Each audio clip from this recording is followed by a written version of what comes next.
যেদিন ঘুম থেকে উঠতে অনেক লেট হয়ে যায় সেদিন কিন্তু আমি ব্রেকফাস্টে বেশিরভাগ এই ধরনের রেসিপি ট্রাই করি। কম সময়ে হয়েও যায়, খেতেও কিন্তু দারুণ লাগে। তো একটা চপারের মধ্যে গাজর, পেঁয়াজ, ক্যাপসিকাম, বাঁধাকপি, কাঁচা লঙ্কা একদম মিহি করে চপ করে দিলাম। এখানে প্রায় হাফ কাপ মতো সুজি 10 মিনিট আগে ভিজিয়ে রেখেছিলাম।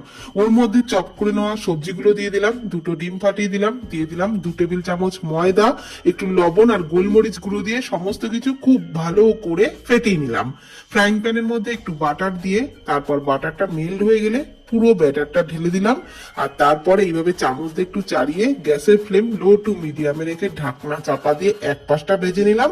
এক পাশ ভেজে নেওয়া হয়ে গেলে একটা প্লেট চাপা দিয়ে উল্টে আবারও ফ্রাইং প্যানে একটু বাটার দিয়ে অপর পাশটা দিয়ে দিলাম। ঢাকনা চাপা দিয়ে লো ফ্লেমে আবারও ভেজে নিলাম।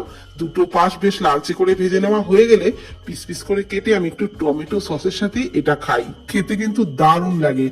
যেমন কম সময় তৈরি হয় তেমন খেতেও অসাধারণ টেস্ট লাগে।